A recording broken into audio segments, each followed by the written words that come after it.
Hello and welcome to episode 25 of That 60's Recording Podcast, the podcast that has conversations inspired by the golden era of recording. I hope you've all had a fantastic few weeks, or a couple of weeks. I've had lots of positive feedback on this sort of new structure, if you like, and a few of you have already got in touch with ideas for people that I should look into covering the lives of. So if you are listening to this and you have an idea that you'd like me to look into, then feel free to give me a shout and I will do just that. As I said in the last episode, I've got a few ideas myself that I'm currently looking into. Feel free to get in touch. A lot of you are really enjoying the Bobby Graham story as well.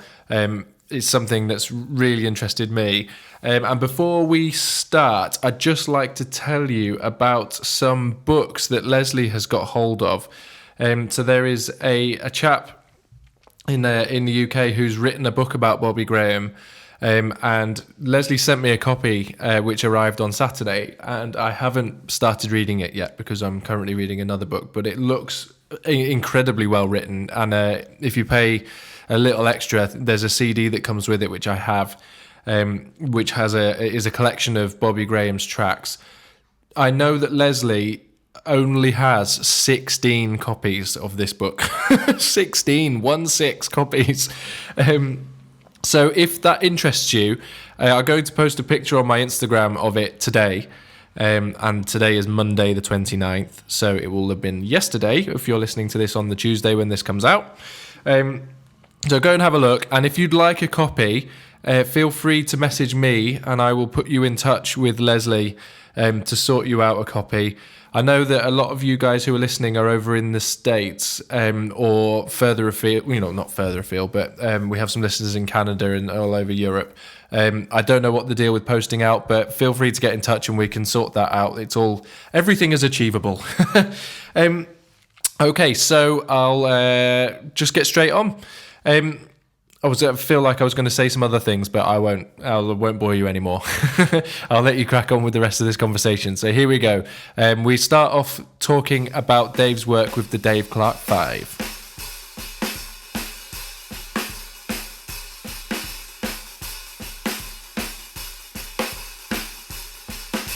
So there seems to be a reasonable list of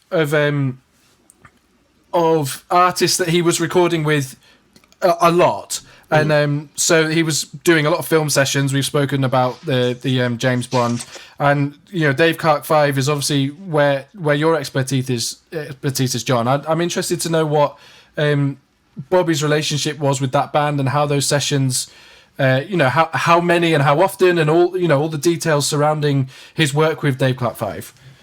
Well, initially the Dave Clark 5 were a dance band. They were never a beat group. The Hollies, the Beatles, really started out as beat groups. Dave Clark 5 were playing waltzes and foxtrots in dance halls, which was the music in the early 1960s. In fact, most dance halls, the Mecca organisation, if you went along on a Saturday night, they played waltzes and foxtrots till about 10 o'clock, and then the last half hour, the same band would play something a little more upbeat. And that was how the Dave Clark 5 started. And they had a contract with Ember Records and made a couple of records which didn't do anything in the charts. And then they got a contract with Pye on the Piccadilly label, did a couple of records there. Nothing happened. In the meantime, there were a resident band at the Mecca at Basildon, Basil and Locarno. And they got spotted again by another rep, this time from Colombia, and they were given a contract of three tries or you're out. And the first try failed miserably, and the second one that came along was Do You Love Me, which was the first time that Bob drummed for them, and it was decided to try a totally different sound, and they came up with this new sound. Adrian Courage, the recording engineer, Les Reed, the musical director, came up with this new sound where the drums would be right to the fore and Bob was decided Bob would be the man to do it. And Dave Clark, who could play the drums but was the basic average drummer, wasn't really up to it, certainly not in the studio. So they had to get Bob in, and that's where it all took off. But as for, he didn't really mix with the group at all. You know, he and Eric Ford would turn up and do the drum and bass track, and then they'd go off to another track somewhere else, and the other guys would then come in and do their pieces or their overdubs. So they didn't really see a lot of him, to be honest.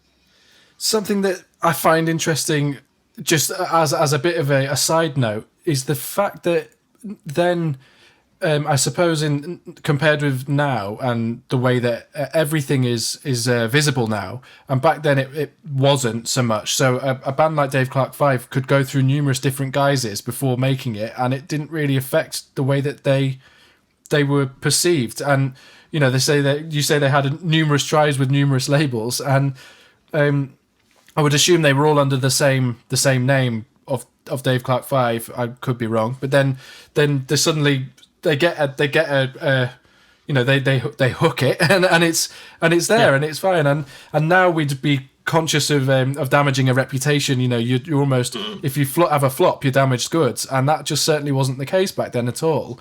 You know, you could keep plugging away at it until it happened.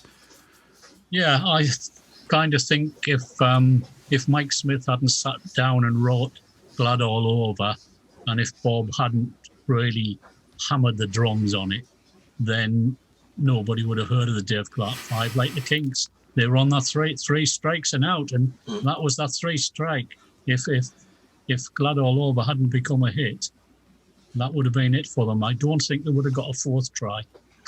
All three of those songs you've described are pretty drum heavy, and you know, they're great songs. It's not just Bobby that made them, but he seemed like the perfect, you know, serendipity that he was playing on those songs, and what those songs required was what we've described in his drumming. You know, really loud, good, great feel, confident. But what happens when you talk to someone who's loud?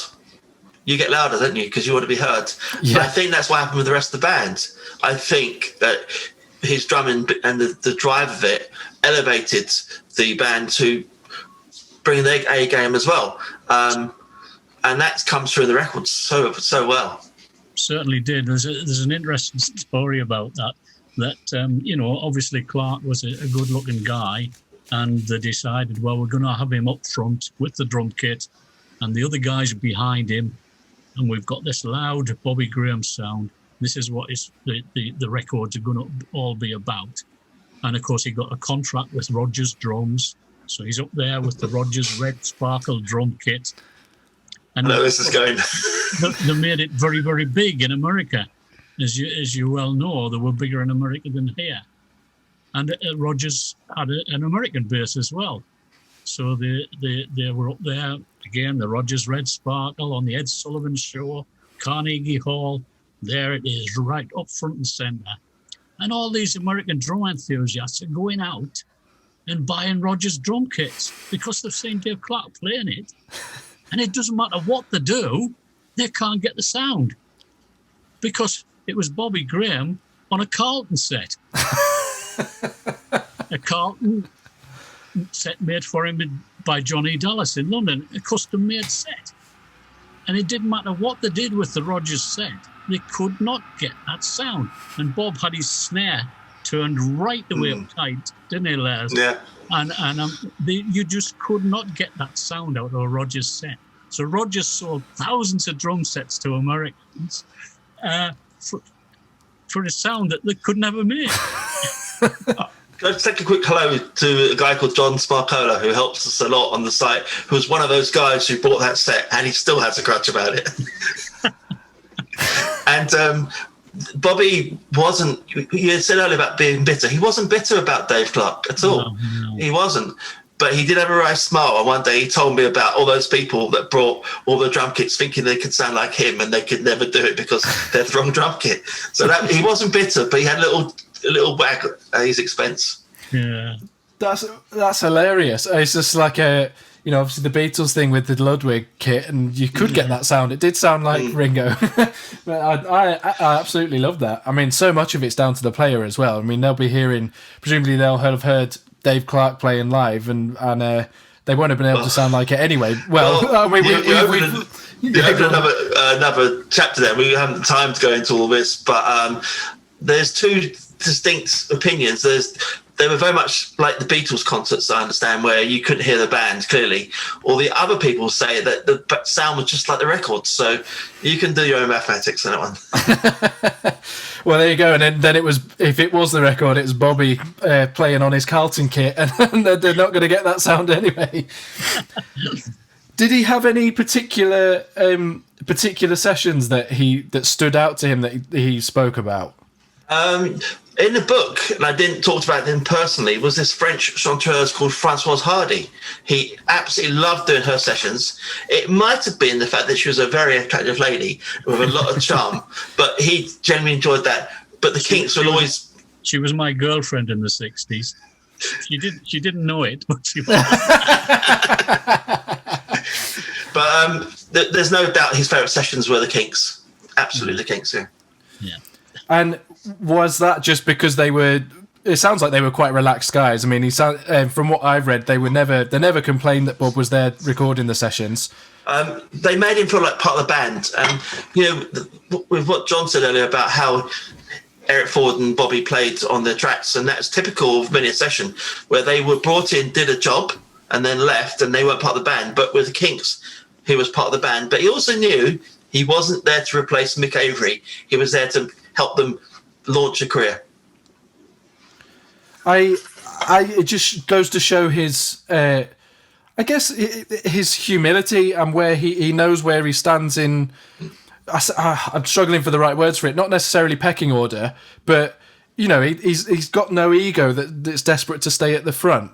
To be in the limelight. Although, having said that, I know he had a solo career briefly and did other things like that. So clearly there was a part of him that did want some of that. Yeah, there was certainly a part of him. And I was talking to John about this yesterday. You tend to find lots of 60s artists, particularly when they play now, there's a moment when they get to their solo and you can see their face lighting up like Christmas because they know the light's going to be in them, and for that moment they're going to get the acknowledgement for what they did 50 years ago. And there was that aspect from Bobby, but humility definitely. He was, the person that I knew was very humble. As I say, for 5 years I was a friend and had no idea what he'd done. So he wasn't like, oh, did I tell you about the time? But he told me a few stories afterwards, I've got to say.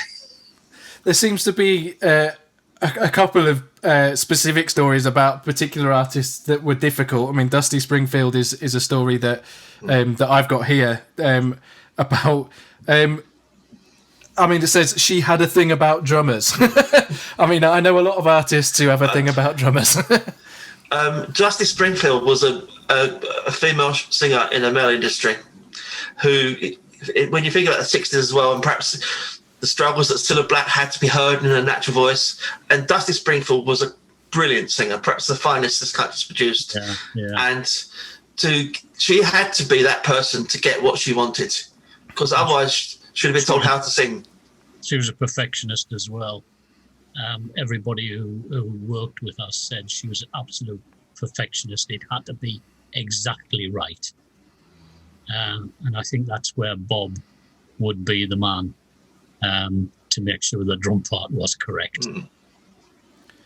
It seems there seems a big thing. I mean, I've talked about it numerous times on the podcast, but a big divide between the American sound and the British sound. And I suppose that just the quote that I've read from Bob, he talks about Dusty Springfield's frustration with not being able to get the American sound because. I mean, they're using English equipment and and English musicians, and no matter how great of a feel Bobby had, it's not going to be exactly like some of the American guys. It's not going to be exactly, but there's a massive Phil Spector influence on a lot of the recordings.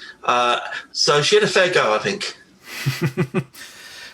So then, I mean, following on from the session scene, he started to do a bit of production.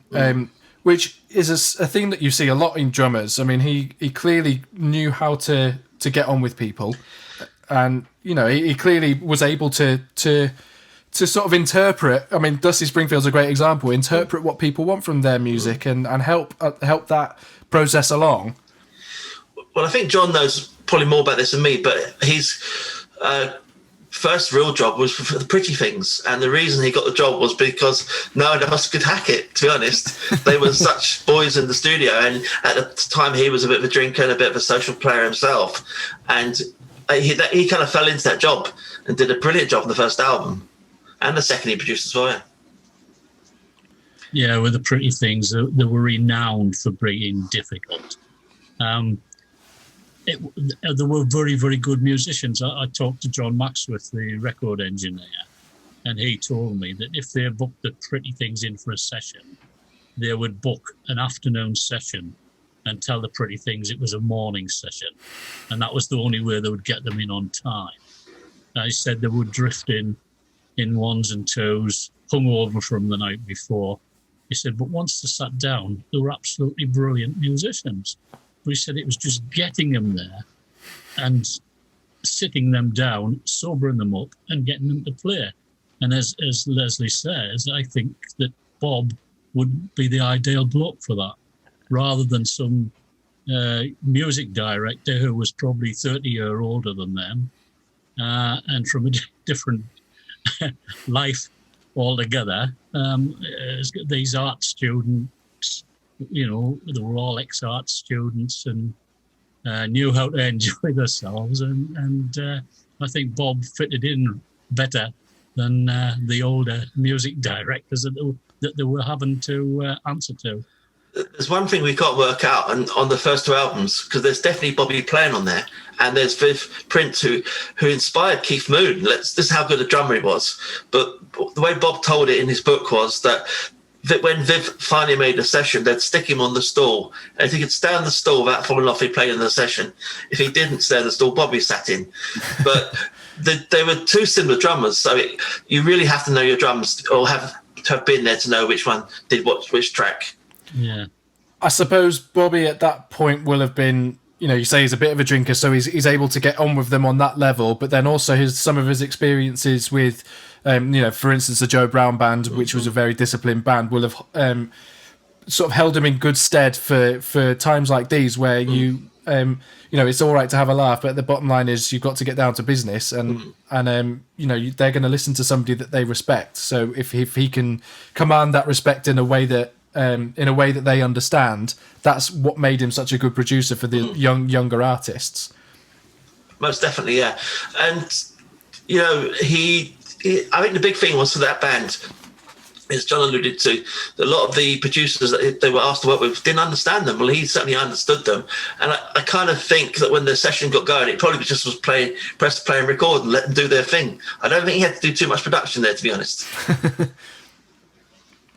It sounds like a producer's role it's the traditional producer's role, isn't it? I mean, I found the same discussing with Shel Talmy. I'm not suggesting that they didn't have to do very much at all, but the modern day interpretation of what a producer is certainly very different to what sort of Bobby's role will have been back then, which was probably more of a mediator, a facilitator, than somebody who's actually involved in any of the mechanical side of the recording.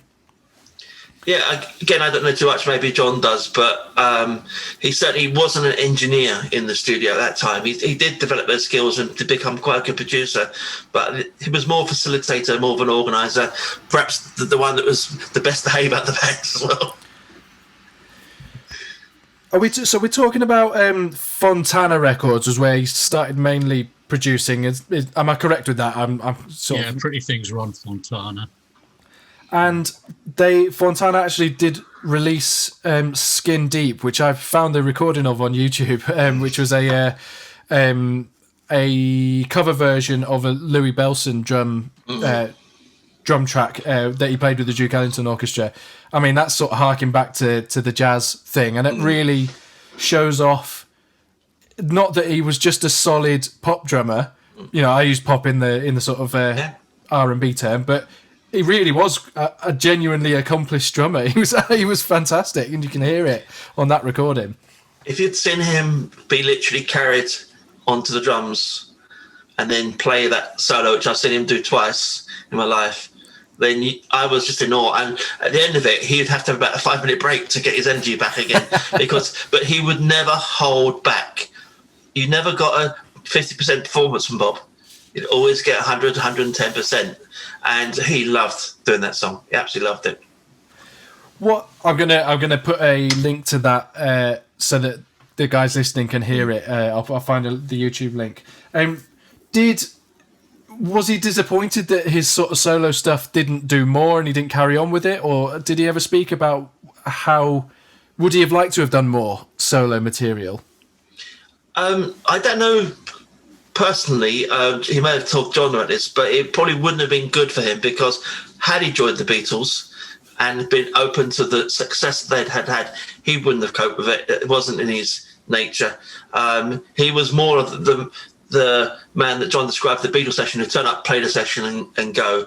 I think every artist, like Mickey Mouse, for example, had a sort of pop career before he was an excellent producer. They all had a go, but I don't think it was no more than that for Bob. Yeah, I think you're correct there. And another point about the session musicians, and with no disrespect to Bob at all, was that a lot of session musicians didn't have the persona or the looks to be pop stars. There's a big difference between somebody who could front a band and stand there with a microphone and look good to all the women, and some of the session musicians just weren't that person. They were good at what they did, but I don't think they could ever be band leaders and pop idols. Were you, John, aware of this scene when, in when you were sort of growing up with that stuff and into the Dave Clark 5? Were you aware at all that that this sort of session scene existed? No, not at all. No. I can't really recall when I discovered it, but I didn't really know anything about session musicians at all. It was just something that came along later on, when I heard about the Wrecking Crew, for instance, and said, well, there was session musicians in England as well. Was there? And then suddenly you find out, well, all those records you've been listening to, they are actually session musicians. And it comes as a big shock. And there's a lot of people still don't believe it. To give you a perspective, probably 60 or 70% of the records that you heard in the 60s had session musicians. You mentioned in your podcast, as Shell told me, about a session where the band turned up, none of them played, and I've sent you a link to that. There was a band called the Staggerleys that came down to do a session, and not one of them appeared on the records. You did get Jimmy Page, John Paul Jones, Alan Whale, Eric Ford, you got Bobby Graham, but not one of them, because they just weren't capable of doing the session. And one other story I'd like to share is that I got contacted recently by a lead guitarist from a very famous 60s band who actually has a different persona on Facebook, so he doesn't get bothered. And he was arguing with me about Bobby's input into a particular track. And he may be right, I don't know. But a lot of 60s musicians still don't want people to think it wasn't them on the records. Whereas they're the ones that they've got the notoriety, the success, and they're the ones that could handle it as well, like John was alluding to. And they still want the public to think it was actually them that did this. And there's still a lot who think it was them that played on the records.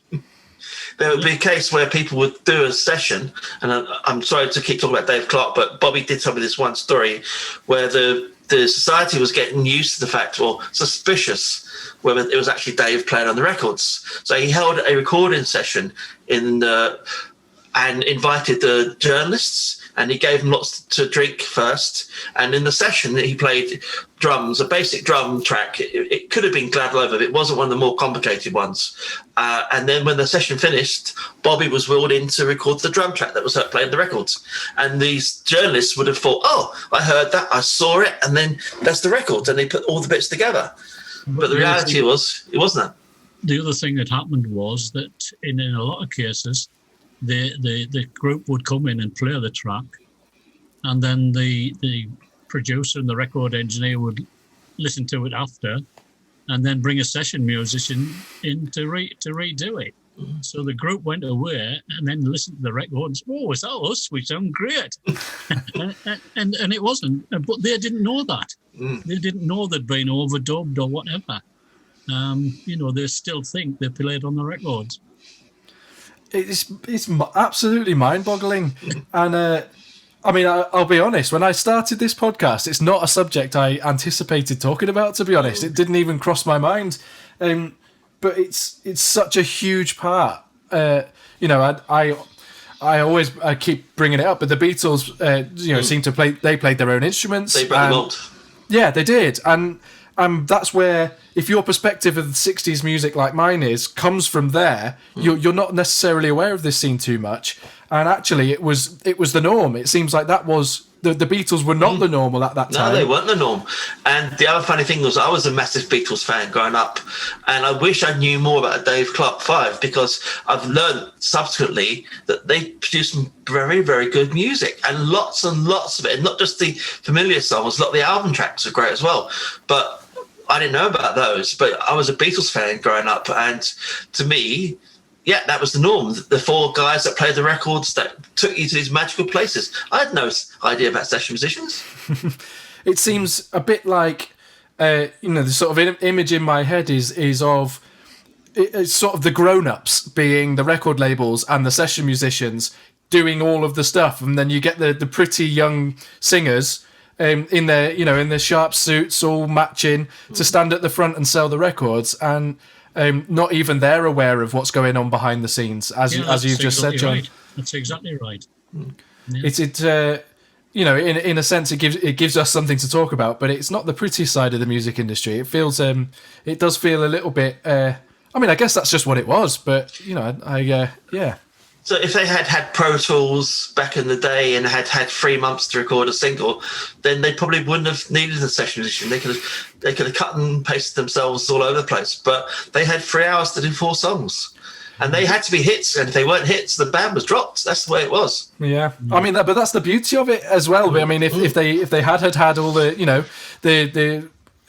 gear that we've got nowadays, we wouldn't have had those amazing records. No, we wouldn't have absolutely. had those, the mistakes that we've already spoken about, like the hit at the beginning of the Kinks track, and that was a mistake. And that's what we love about that era, and that music's exciting because it has that feel to it. What was Bobby's overall sort of outlook on that period of time? Did he have an overall? He looked back on it fondly. Yeah, absolutely. Towards his later life, and this is where I really came into the scene, he had regret that he hadn't got the recognition he deserved. That's the only regret that he had. And that's kind of why I do what I do, and why John does what John does, because of the people he supports as well. I just try to let people know a little bit about what this guy actually did, because otherwise it would just be a name on a type thing. But one of the most joyous things for me was 2 things I'd like to say. One is discovered so many people that did know about Bobby, who shared their experiences on a Facebook page we have. And the second, I went to saw Sunny Afternoon, as I said, the Kinks. And I went backstage because the 2 guys that played Ray and Dave were absolutely superb. I went to say congratulations. I really enjoyed the show. And I said, do you know about a guy called Bobby Graham? Yeah. And it was like brilliant. I was like, yes, because I kind of half expect them not to know anything about him. So, yeah, that's the kind of thing that really makes it worthwhile. It's the same for me. I'm enjoying learning about. The more I look into him, the more I discover, and it's I can't wait to get a copy of the book from you, Les, when we finally get one. I'm excited to know more about him, and it's like a thread being pulled, isn't it? As soon as you start looking, or what's the analogy? It's peeling wallpaper off the wall. Once you peel a little bit, you can't help but peel it all away and just be like, oh, I can't believe he did all this stuff. It is amazing. And does he? I suppose I'm sort of hesitant to mention it, but his drinking did get the better of him towards the late 60s, and he sort of seemed to fall out of the music scene a little bit, and he got himself sober in the 2000s, if I'm correct. And was that around the time that you met him? Yeah, that's about the time. I think he was sober before 2000, but he was definitely sober when I met him. I would never know he was a drinker.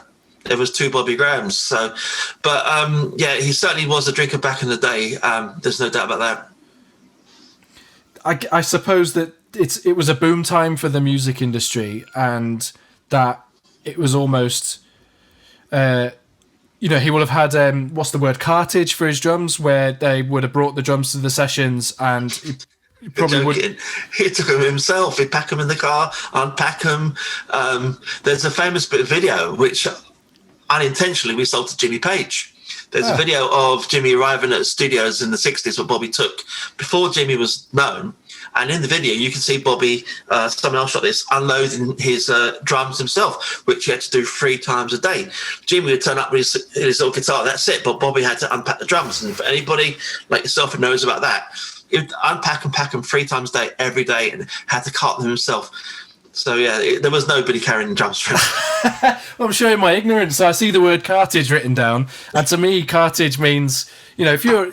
In my eyes, he's a successful session player, and cartage is successful session players now often have companies that they will pay money to go and set the kits up for them, and that's cartage means that. I mean, presumably it's actually just petrol costs and just the cost of the fact that he has to drive there and lug it all in.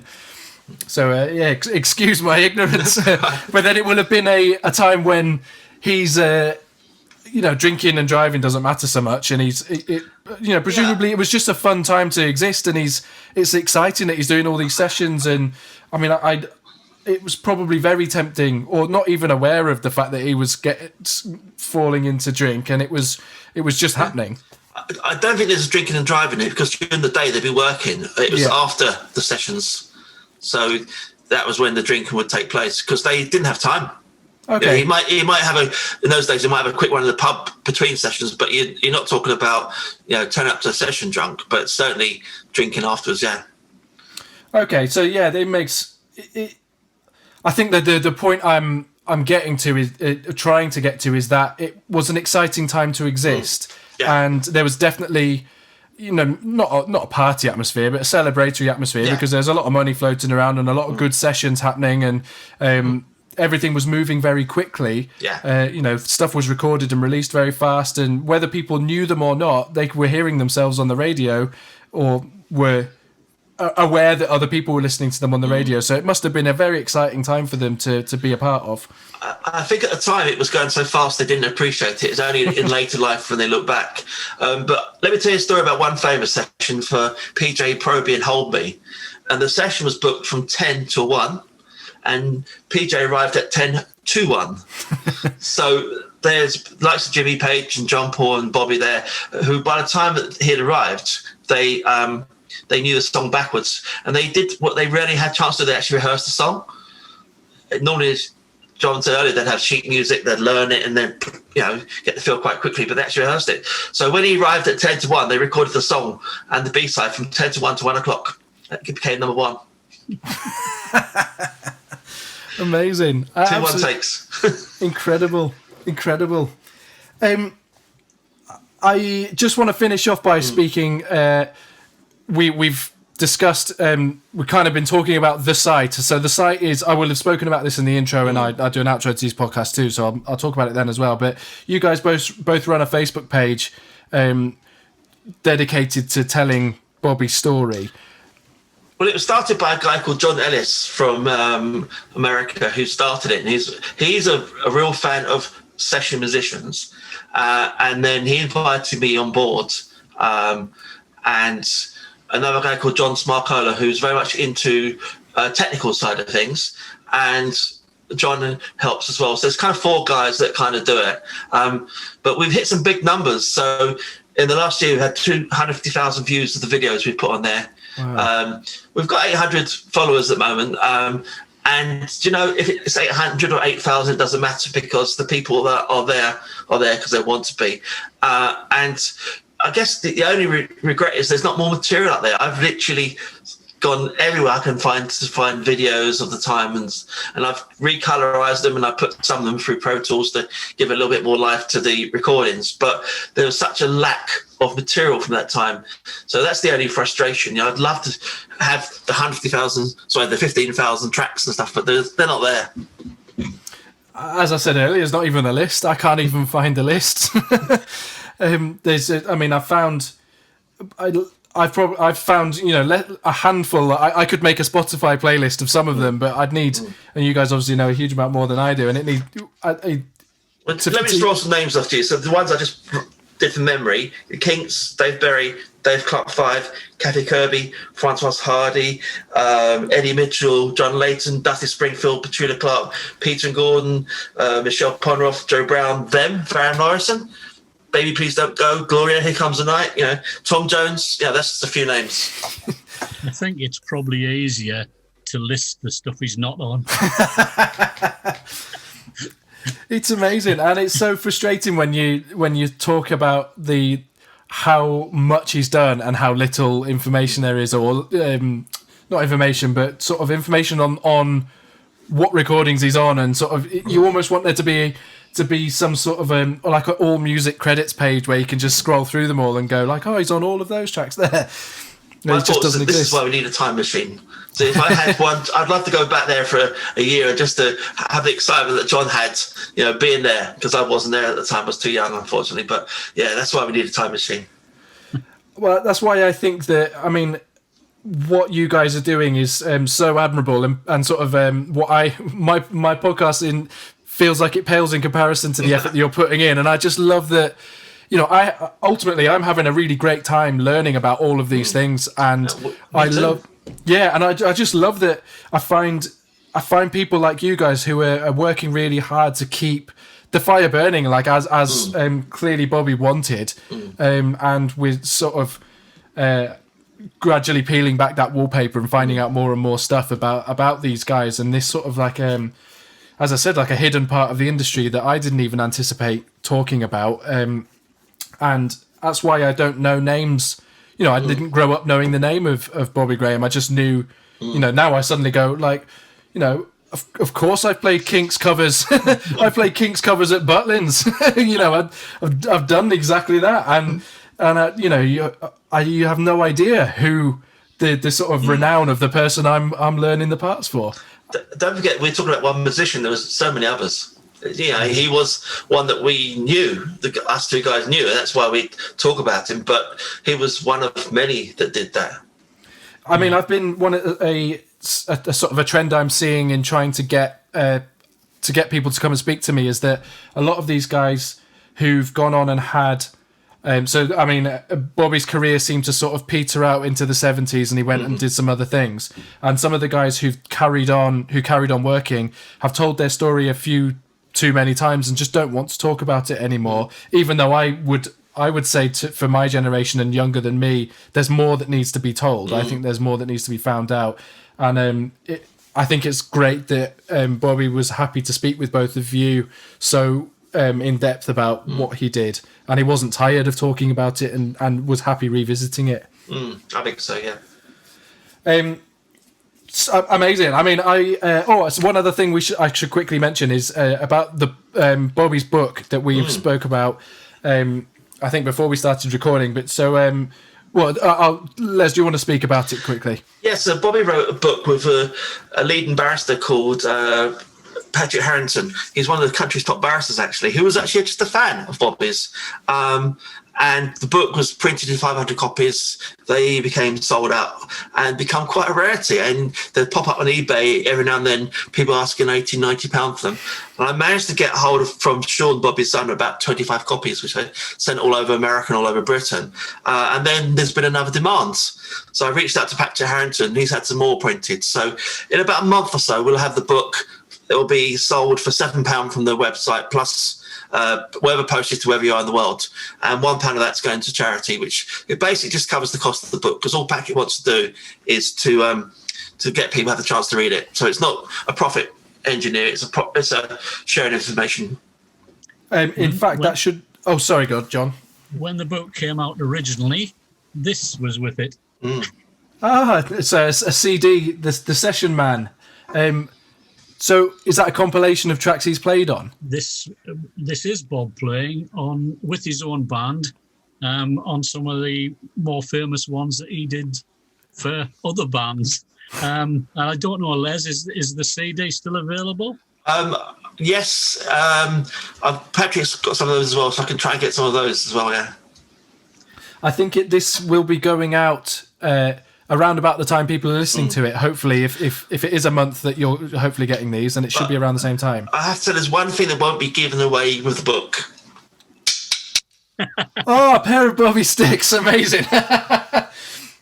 Yeah, this is my pride and joy. This is his last pair of sticks he had. Fantastic. And I don't know if you can see closely, but they've been... So they've got marks on them. Yeah, beautifully worn away. Love it. Yeah, fantastic. When did he stop playing? He's touring around with his jazz band. Is it just around sort of where you guys are living? Yeah, he did jazz band. He also did a lot of school performances. Yeah, he did. Okay. He had Alan Warner of the Foundations, one of the original Foundations, in his band. All of them were session musicians, and he would go and play for schools, and that's where I kind of got involved. And I filmed some videos of him playing at schools for kids. And his last performance, I was at the Barge in Hartford, which was about 6 months before he passed away. And the last song he played was Caravan. Wow. That was a great final song. Well, he started a jazzer, he ended a jazzer. There you go. Amazing. So I'll put links to all of the stuff that we've been speaking about, and I'll try and compile some interesting recordings that I can find. Hopefully you guys can help me with a bit of that, just to give anybody who was a bit like me and didn't know an awful lot just a bit of scope of what's there to listen to, and you can really hear some of the things that we've been talking about. And I hope that the people listening to this will go back and revisit some Kinks recordings and Dave Clark 5 recordings now with fresh ears. And I would say to the people that don't not enjoy the music, because the music is still fabulous, but it's just worth knowing a little bit more about how the record was made. Yeah, I suppose that links with, it's kind of what I was interested with, John, what you finding out slowly that these weren't the people that you thought they were at the time. But it sounds like it hasn't ruined it for you. You're here talking about it, so it must have made it better. I mean, the other four guys in the group who I know very well, about, unfortunately 3 of them are dead now. But no, they all had good words for Bob and Eric. And no, it doesn't disappoint me. I know they are all good musicians in their own rights. So no, it hasn't spoiled it at all. Fantastic. One thing that you might try to do when you get round to listening to some records, and I think it's a good one to listen to, is Brian Poole and the Tremolos did Do You Love Me? Okay. And the Dave Clark 5 did Do You Love Me? They were both released the same year. They were both recorded at the same studio, and Bobby drums on them both. Very interesting. Right, I've scrolled that down, so I'll link to those. I haven't got them on the top of my mind now, but can you hear similarities in the drum part? No, not at all. No, not at all. Really? Amazing. Well, I would have thought it was quite funny where I don't know, he recorded the Dave Clark 5 one first, so it must have been quite funny for a few days later to be called into a studio and say, "Oh, what we doing? Oh, you're doing Do You Love Me?" "Oh, I did that the other day."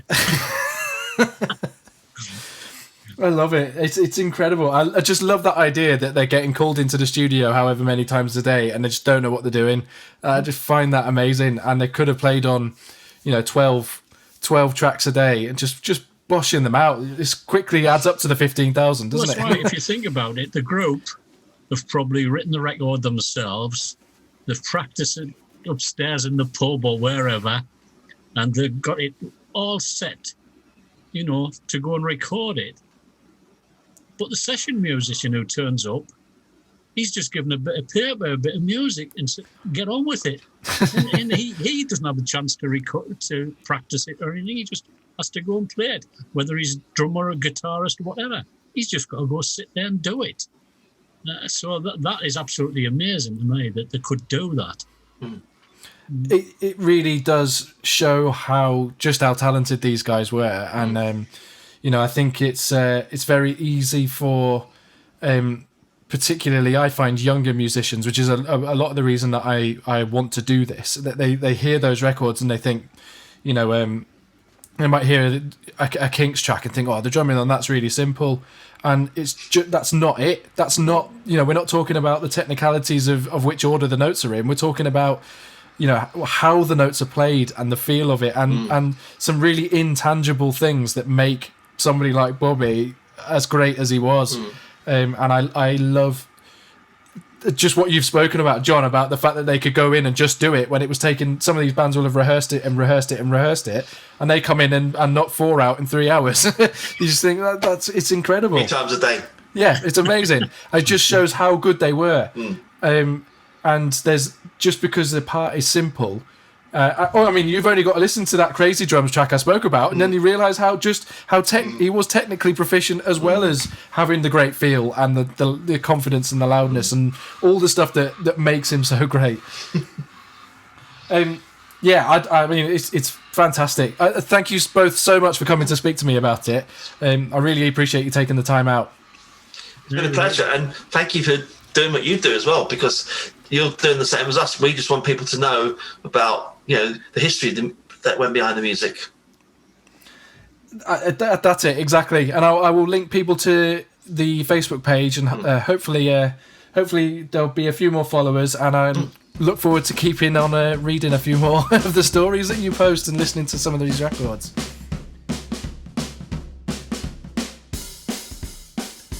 So there we have it, the life and career of Bobby Graham. As I always say, I hope that you enjoyed listening to that conversation as much as I enjoyed having it.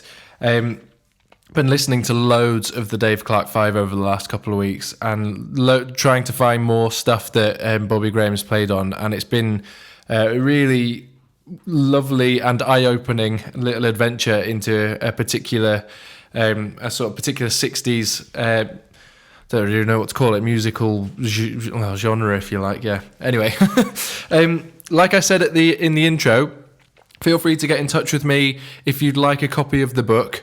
I will start reading it and post on my Instagram about it being good. I'm sure it's going to be absolutely fantastic. I'm really excited to read it. I love reading these sort of niche little books about people's lives and getting a sort of an insight into an area of the music industry that we don't often get to see. In 2 weeks' time, I am chatting with Ben Pike, who is a good friend of mine from Leeds. He is a musician, multi-instrumentalist, and a producer, and we've worked together on a couple of records. And now he runs a mastering studio called Rare Tone Mastering, which is a analog mastering studio, and he has some ridiculous pieces of gear that are very sort of Beatles related. There's a Fairchild and a Curve Bender EQ he's got, and loads of other stuff. And I was really keen to pick his brains about the mastering process specifically, and how he uses and chooses to use those choice pieces of gear that he has got. So if you're curious, look into Ben before that conversation. It's Rare Tone, which is RARETONE mastering. He has a website, and he's also on Instagram.